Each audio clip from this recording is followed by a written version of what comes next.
An Al Jazeera investigation has found no grounds for the Israeli army's claim that the strike on the al-Ahli Baptist Hospital was caused by a failed rocket launch. This comes as Tuesday's attack caused an uproar on social media, with people pointing fingers at who was behind the bombing. United States intelligence said their assessment supports claims by President Joe Biden and the Israeli government, blaming Palestinian terror factions for the bombing. Journalist Michael Shellenberger wrote on X yesterday, "Citizens are spreading dangerous misinformation on social media platforms, say journalists and governments. But inaccurate stories on the Gaza hospital explosion prove that the most dangerous misinformation comes from not from citizens, but from journalists who rely on governments. In new reporting, public reporters make the case that governments and media are spreading misinformation on Israel and Gaza while demanding censorship." Joining us now to discuss is founder of the public Substack, Michael Shellenberger. Thanks for joining us, Michael. Good to be with you. So why don't you tell us a little bit about what went into that tweet? This has been such a back and forth from initially we had Israel's digital spokesperson, Naftali, posting, yes, Israel is taking credit for the bombing in this hospital. It was a Hamas target. Then later you have the United States backtracking, saying, well, actually, we think that this might have been Hamas misfiring a rocket. Then later saying that it's jihad. Can you walk us through a little bit of what went into the sentiments you described in that tweet? Sure. Well, I think it's important to understand that over the last 2 weeks, in the run-up to the bombing, or to the explosion, I should say, at the Gaza hospital, we had seen journalists and governments basically demanding significantly more censorship by X, formerly Twitter, of what they claim to be misinformation. And indeed, some of it, there has been a significant amount of misinformation on the platform. However, as we noted in the piece, we've also seen a lot of community notes attached to inaccurate information. The most famous examples are people taking video game footage and suggesting that it's real wartime footage from the Israel-Gaza conflict. Very quickly, that had been tagged with community notes identifying it as video game footage, which instantly means that it's no longer misinformation. It's actually then accurate information. I pointed out earlier that the top censor of the European Union, a gentleman named Thierry Breton, had claimed that this was uncorrected misinformation on the site that had already been corrected. We also saw mainstream journalists from BBC, NBC, just attacking, X and Elon Musk and citizen journalists as having been horribly wrong. Well, there you were a few hours or a few days later. We see the mainstream news media rush to judgment in terms of attribution of the explosion at the hospital. Certainly, there's some of it that we know was misinformation, since it was a parking lot that was hit. One of the most egregious parts of this whole story is the New York Times carried a photo of a bombed out building that was not the hospital in question. I was in New York at the time at the airport. I saw those headlines. I was horrified. The picture in my mind was instantly that the Israeli Defense Forces had bombed the hospital. I should hasten to add that you just mentioned this Al Jazeera investigation. We don't know with certainty what exactly happened. We don't even know what the death toll was. As of yesterday, there was a European source who said it was just 10 to 50 deaths. U.S. intelligence said that there were somewhere between 100 and 300.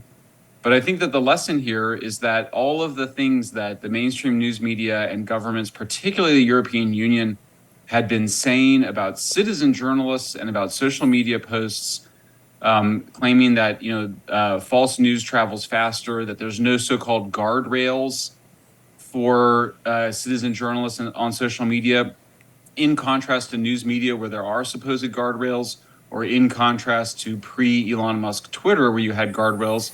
Well, here was a case where there were no guardrails on the part of the mainstream news media in attributing it to the Israeli Defense Forces. And even if that were to turn out to be the case, they did not have proof at the time. So I think that what you've seen, I think that the takeaway from the entire episode is a kind of leveling of the playing ground, whereby the news media is no better than citizen journalists. They spread misinformation just as much as anybody else. And one of the things that we talk about in the piece is just that one of the worst episodes of misinformation in contemporary U.S. history was when the U.S. government claimed that Iraq had weapons of mass destruction that misinformation, disinformation actually, given that it was deliberate, was carried by the New York Times and other mainstream media and led directly to the U.S. invasion of Iraq. So I think that this discourse that suggests that there's citizen journalists and social media are uniquely irresponsible is not valid, maybe never has been, and certainly isn't after this Gaza hospital strike. Yeah, I think that's a great point because, again, you had, for basically as long as I've been, in journalism school and now in the media, everybody's always kind of talked down and looked down at citizen journalists and people who are breaking really important stories and telling stories that often the mainstream media misses. They're somehow always viewed, like you were just saying, as being irresponsible and not having these guardrails, not having newsrooms, to support their work. But then we have situations like this that happen, and you have them basically just taking whatever the Hamas controlled, government minister there, I think it was the health ministry in Gaza, that first said, this was an Israeli airstrike that, supposedly was a mass casualty event and killed 500 people. Most of that, as you pointed out, has been debunked. It was a parking lot. We haven't seen the death toll look like it's going to be that high, and we have, the U.S. intelligence community, we have IDF saying that this was not Israel striking that area. And so I'm wondering if you can talk a little about this as a space you've been in a long time. How did we get to a point where these mainstream outlets that supposedly have these guardrails, clearly they all failed, and these aren't newsrooms where somebody went rogue to publish these stories. All of these stories went through the same sort of processes that anything else would go through. So can you talk a little bit about what's going on inside those newsrooms that has gotten to the point where they didn't see any issue with running unverified reports from somebody who's essentially a member of Hamas? Yeah, it's a really great question. There's a lot to unpack there. I think one of the first things is that actually the news media have been getting rid of the guardrails. One of the most important guardrails in the legacy news media were these older, crusty, often curmudgeonly. There's a sort of stereotype that we have. I think it has a good amount of accuracy to it, of kind of the old guys and the old ladies that had been in the newspapers for 20, 30 years. Many of them were driven out, often on politically correct terms. We wrote about this in the context of COVID origins, that the New York Times lost Donald McNeil, who was kind of canceled for using insensitive language. It's absolutely ridiculous what they drove him out over, but they ended up driving out people that would have been a more skeptical voice, as someone with a little bit more experience, to say, hey, I remember back in the 70s, we got this issue wrong and we could be making the same mistake. So I think the first thing is that a lot of those people were purged for irrational reasons over the last several years. The second thing, though, is the speed issue is one that has been used to attack social media. There's a false claim based on a badly done MIT study, but you'll hear it repeated a lot, where people say that false news travels 6 times faster than accurate news. It's based on a highly selective number of tweets from several years ago and used to generalize across the whole internet. There's this idea that, well, maybe the newspapers shouldn't have published so quickly. I think actually the headline just should have been different. The story should have been different.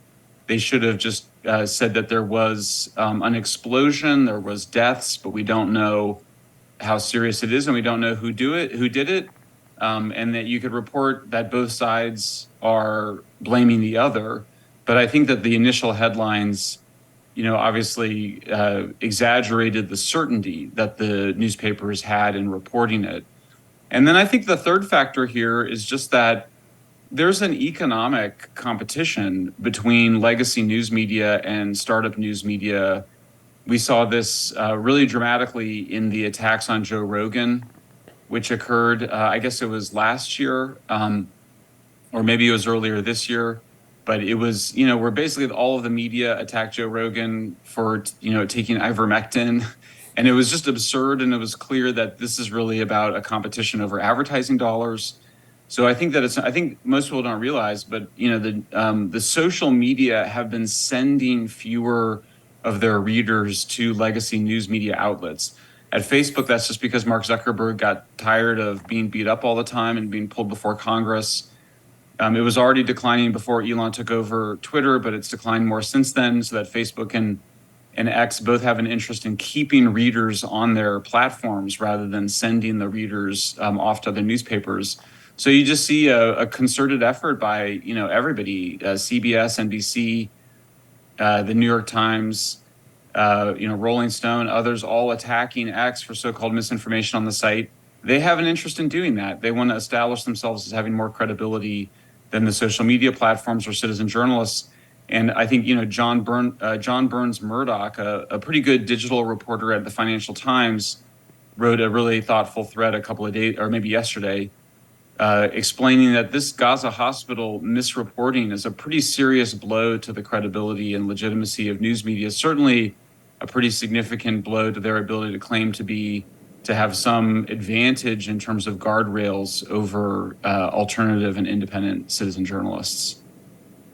I think a lot of the initial reports of the 40 beheaded babies and how gruesome Hamas's attack on Israel was led to a lot of, just discontent, disgust, a lot of people on social media taking a stance, posting they stand with Israel, and a lot of news media covering this specific episode. And then Joe Biden to later say, although he initially said he saw confirmed photographic evidence of this, that there is no confirmation that this actually happened. And it seems to me that the news media tends to move on at that point rather than correcting the stories they originally ran. And I think that's the main problem here. I think the burden of proof here is that, if you're legacy media and you want censorship, you have to prove that you can accurately report on stories and will correct yourself when you do not. If you don't have that, of course, your journalistic standards and efficacy of your journalism is the same as a citizen journalist. And so the burden of proof is just that censorship is worse. We're not gaining anything from it because wartime reporting is chaotic. We're going to have stories like this happen. But to me, it seems that it's a huge problem that legacy media is not correcting themselves. And now we have so much focus on this hospital bombing instead of a lot of the other things that are going on that are confirmed in Gaza. And it seems that they've derailed the conversation, perhaps intentionally, I would say.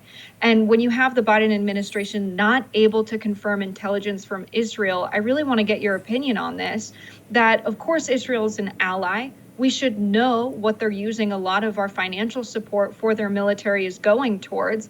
And if we ask, hey, was it y'all that bombed this hospital? We should be able to get a straightforward response. It seems that either that didn't happen or Joe Biden is not being honest. And citizen journalists are all we have to rely on if the legacy media is, relying on governments. So what do you make of Joe Biden even saying he doesn't know what's happened here? Yeah, well, there's so much there, Jess, to unpack, but I think you raised some super important issues. Let's just start with the beheaded babies. I mean, this is something where you would see this claim that there were these beheaded babies, and then there was this claim, then people said, well, we don't know how many were beheaded. And then there were people that sort of ridiculed the idea that it was important to figure out how many there were. Obviously, it is not unimportant to figure that out. As a journalist, you care very much about how many beheaded babies there were. I mean, it sounds kind of like a crazy thing that you have to even talk about, but of course you should want to know a specific number. We should want to know specific death counts. This is what a journalist does.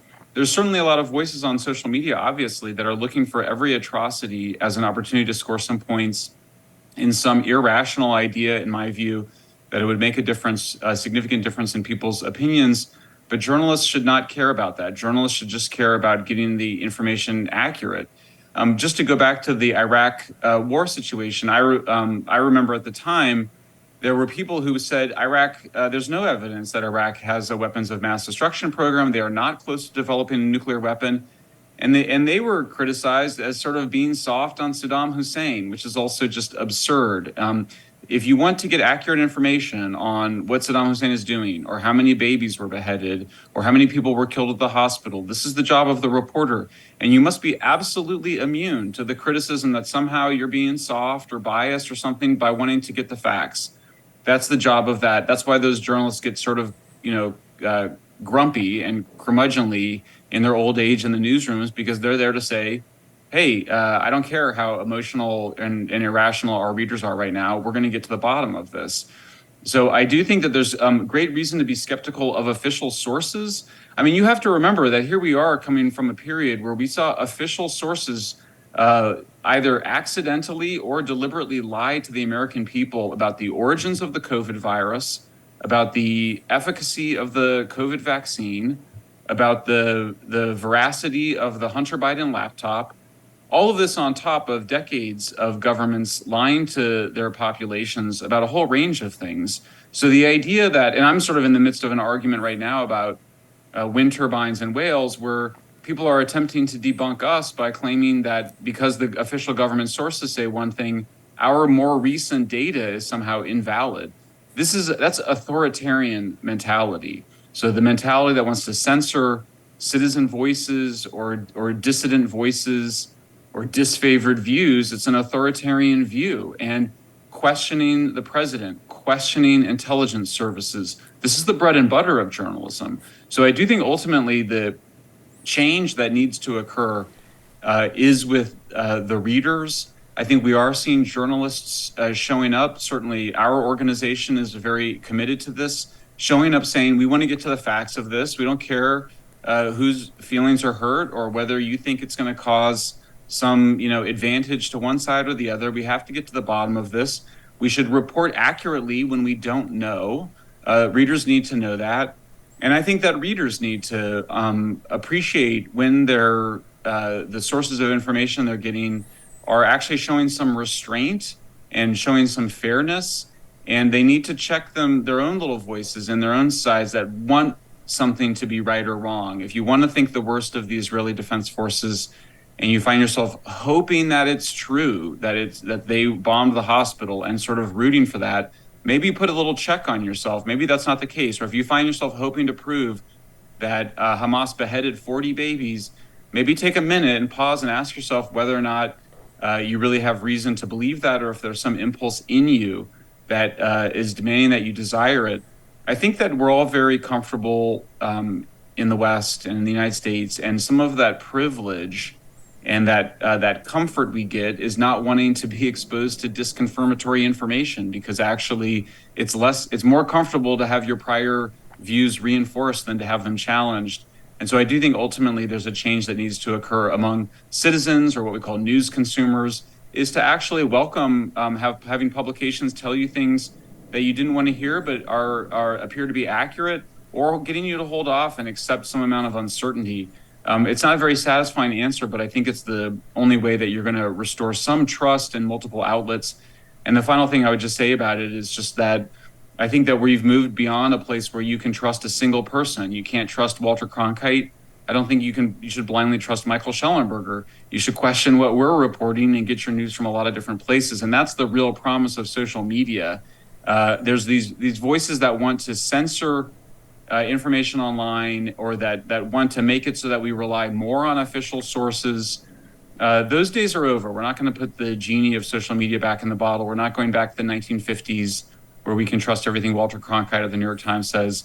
Let's embrace this new moment, which is that you get multiple perspectives. You accept the uncertainty and the ambiguity, particularly in moments of war, and stop being in such a hurry to get what we call epistemic closure or certainty. Allow yourself to live with a few days of not knowing certain things, because that's just life, and in particular, that's what we see during wartime. Yeah, it's definitely one of those times where maybe it's good to step outside of the echo chamber every once in a while to hear a different idea. Michael, it is always so great having you with us and getting your perspective. We'll be back with more Rising right after this. Thanks, guys.